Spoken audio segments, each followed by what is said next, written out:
চট্টগ্রামে কাল থেকে শুরু হচ্ছে জিম্বাবুয়ের সাথে বাংলাদেশের ৫ ম্যাচের টি-20 সিরিজ। সেখানে আছেন সহকর্মী মামুনুর রশিদ, সরাসরি যোগ দেব তার সাথে। মামুন, আজ সকালে চট্টগ্রামে বৃষ্টি হয়েছে, এরই মাঝে কাল থেকে জিম্বাবুয়ের সাথে বাংলাদেশের সিরিজ শুরু হচ্ছে। বৈরী আবহাওয়া থেকে বাংলাদেশ ভালো একটা আবহাওয়া পেয়েছে, ভালো একটা প্র্যাকটিস সেশনের সুযোগ পাচ্ছে।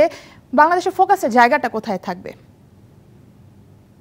সারা, একটু যদি জানিয়ে রাখি, বর্তমানে এই এখন চট্টগ্রামের আবহাওয়াটা যদি আমি বলি, ঠিক সূর্য আর মেঘের একটা লুকোচুরি খেলা কিন্তু চলছে এবং আবহাওয়ার পূর্বাভাস বলছে আজকে সারাদিন এরকম লুকোচুরি খেলাটা চলতে থাকবে। আজকে সকালে কিন্তু বৃষ্টি হয়েছে। আমরা যদি একটু মাঠটা দেখাই, যে এখনো পর্যন্ত মাঠকর্মী যারা আছেন তারা কিন্তু সকালবেলা কাভারে মাঠটা ঢাকা ছিল, কাভারটা উঠানো হয়েছে, তারপর কিছুটা পরিচর্যা করছেন। বাংলাদেশ দলের প্র্যাকটিস শুরু হওয়ার কথা ছিল সকাল 10টায়, কিন্তু বাংলাদেশ দল এই বৃষ্টির কারণে সকালবেলা মাঠ ভেজা থাকার কারণে এখনো কিন্তু মাঠে নামেনি।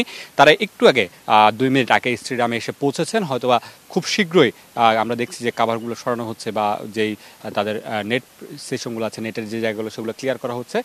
প্লেয়াররা এখন আস্তে আস্তে নামতে শুরু করবেন এবং আবহাওয়ার পূর্বাভাস বলছে আজকে হয়তোবা অল্প অল্প করে দিনে আরও 2-1বার বৃষ্টি হতে পারে। এবং আগামীকাল ম্যাচ দিতে কিন্তু একটা সুসংবাদ আছে বাংলাদেশের জন্য, সেটা হচ্ছে সকালবেলা একদম সকালে 6টা-7টার দিকে 80% সম্ভাবনা আছে বৃষ্টি হওয়ার।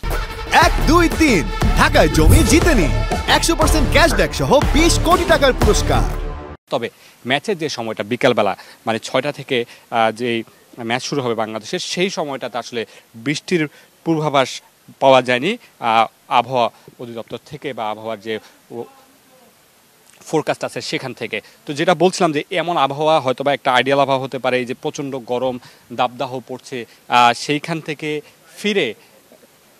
থেকে ফিরে এরকম একটা আবহাওয়ার মধ্যে ক্রিকেটাররা যখন খেলতে পারবে, নিজেদের মধ্যে একটা স্বস্তি কাজ করবে এবং তারা খেলাটাকে খুব বেশি এনজয় করতে পারবেন। আমরা বিকেএসপিতে দেখেছি যে শেখ জামাল আবাহনীর ম্যাচে দাবদাহে ক্রিকেটাররা কেমন খুবই অস্বস্তিতে ছিলেন। সেই জায়গাটা বাংলাদেশ নিজেদের মাঠে স্বস্তি নিয়ে হয়তো জিম্বাবুয়ের বিপক্ষে শুরু করতে চাইবে এবং নিশ্চিতভাবে জয় দিয়ে টুর্নামেন্টটা সিরিজটা শুরু করতে চাইবে বাংলাদেশ।